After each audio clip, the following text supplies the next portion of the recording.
Salam uşaqlar, bugünkü dərsimiz kimyəvi tarazlıqdır. Bugün tarazlıqdan danışaq. Diqqətlə qulaq assaq uşaqlar, tarazlıq dərsi çətin dərs deyil. Sadəcə məntiqi tutun. Tarazlıq dərsini başa düşmək üçün bir neçə qaydaları bilmək lazımdır. Birincisi, dönən və dönməyən reaksiyalar haqqında danışaq. Dönən reaksiyalar o deməkdir ki, dönən. Bir də qoy dönməyəndə yazın, dönməyən reaksiyalar var. Dönməyən reaksiyalar bir istiqamətdə gedən reaksiyalar dönməyən reaksiya adlanır. Amma iki istiqamətdə gedən reaksiyalara dönən reaksiyalar deyilir. Yəni bir istiqamət odur ki, sadəcə bir dənə ox verilir. Amma iki istiqamət həm sağa gedir, həm də sola gedir. Hər iki istiqamətdə baş verən reaksiyalar isə dönən reaksiyalar deyilir. Reaksiya əgər axıra qədər gedibsə, o heç vaxt dönə bilməz, dönməyən reaksiyadır. Yəni bir istiqamətdə gedən reaksiya dönməyəndir və axıra qədər gedir.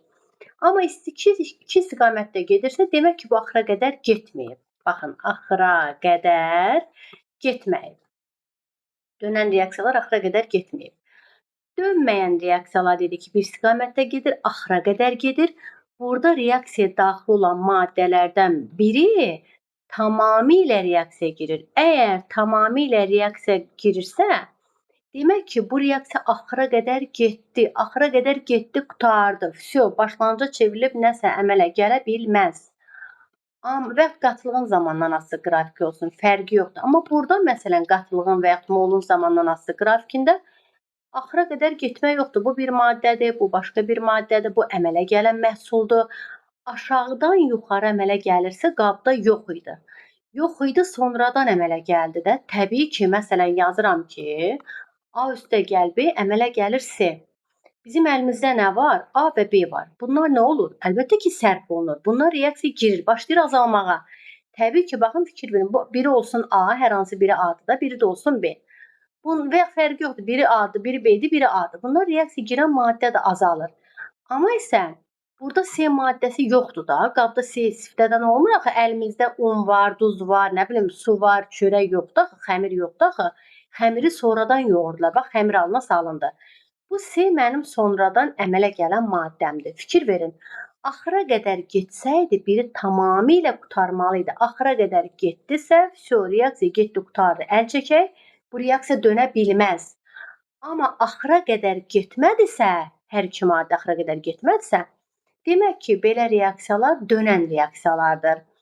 Biz duzlar dərsini keçəndə deyəcəyik, reaksiya axıra qədər getməsi üçün ya qaz, ya su, ya çöküntü əmələ gəlirsə, belə dəyişmə və ya mübadilə reaksiyaları axıra qədər gedir deməkdir. Ümumiyyətcə, reaksiya gedir nə deməkdir? Reaksiyanın getməsi üçün nə baş verməlidir?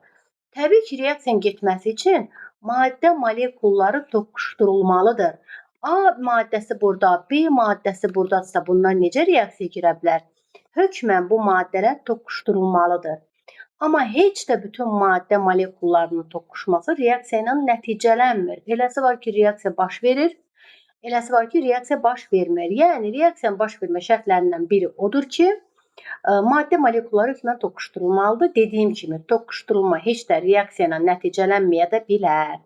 Reaksiyanın getmə əlamətləri ya qaz əmələ gəlməlidir dediyimiz kimi, ya su əmələ gəlməlidir, ya çöküntü əmələ gəlməlidir, ya rəng dəyişməlidir, iyi əmələ gəlməlidir, istilik ayrılmalı və ya udulmalıdır. Yəni, bu şərtlər olmalıdır ki, biz reaksiya getdiyini və bu əlamətlərə görə nəysə hər hansı bir maddənin əmələ gəldiyini bilə bilərik. Demək ki, dönən və dönməyən reaksiyalar haqqında kifayət qədər danışdıq.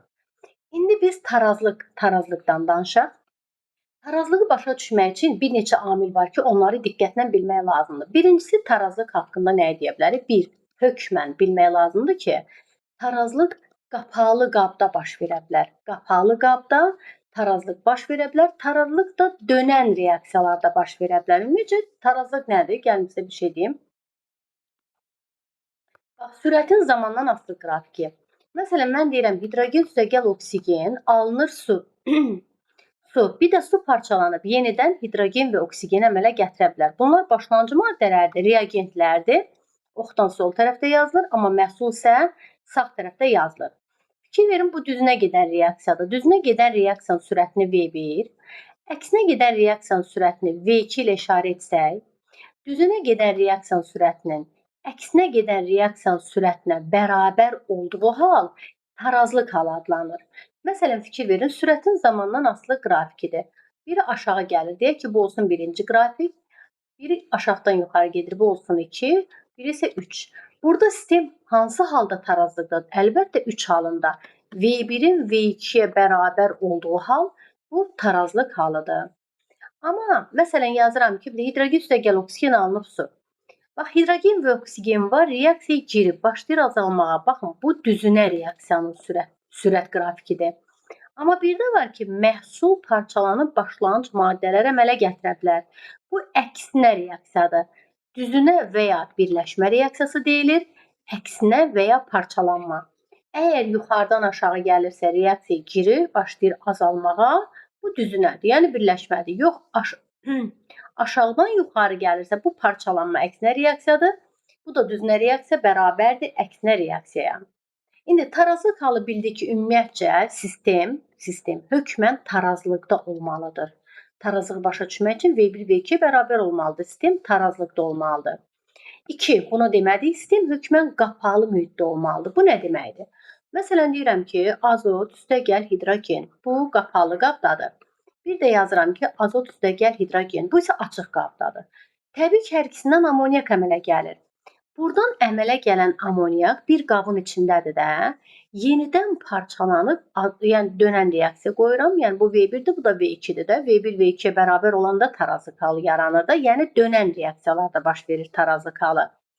Əgər sistem qapalıdırsa, əmələ gələn maddə elə bu qabın içindədir, uçub çıxıb getmir ki, yenidən başlanğıc maddələr əmələ gətirə bilər. Yəni sistem tarazlıqda olması üçün V1 V2-yə bərabər olmalıdır. Bunun üçün də sistem dönən olmalıdır. Dönər olması üçün də sistem hökmən qapalı mühitdə aparılmalıdır. Amma açıq mühitdədirsə, təbii ki, əmələ gəlir amoniak. Amoniak da bu qabdan uçub gedir və parçalanıb bu başda azot və hidrogen əmələ gətirib bu qabın içinə sala bilmirik. Axı ağzı açıq qabdır. Yəni ağzı açıq qabdadsa bu dönən deyil. Nə olsun ki, qaz əmələ gəldi. Amma ağzı bağlı olmalıdır ki, qapalı mühitdə sistem tarazlıqdadır. Və qapalı mühitdə olanda dönən reaksiya olur. Dönən reaksiyadırsa, dönəndə tarazlıq halından danışa bilərik də, dönməyəndə yox. Tarazlıq nə olmalıdır? V1 V2-yə dönənə bərabər olmalıdır. Sonra tarazlıq halında reaksiyaya daxil olan maddələrin, yəni başlanğıc maddələrin, yəni reagentlərin qatılığı, yəni reagentlərin tarazlıq halında olan qatılığı, belə yazanda başlanğıc maddələrin tarazlıq qatılığı bərabər olmalıdır məhsulun tarazlıq qatılığına. Baxın, bunları biz əzbər bilməliyik ki, eləyə bilək. 4-cü, tarazlıq halı dinamikdir. Dinamik nə deməkdir?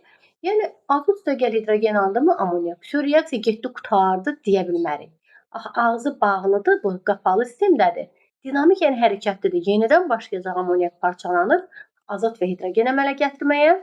Deməli, tarazlıq halında sistem dinamik olur. Deməli, tarazlıq halının 4 dənə şərtini bildik. Dinamikdir. Bu nə yazır? Başlanğıc maddələrlə məhsulların tarazlıq halında qatılıqları bərabər olur. Tarazlıq halında düzünə reaksiyanın sürəti bərabərdir əksinə reaksiyanın sürətinə. Tarazlıq halı olmaq üçün dönər işarəsi olmalıdır. Dönən işarəsi. Dönən işarəsi o demək ki, qapalı sistem olmalıdır.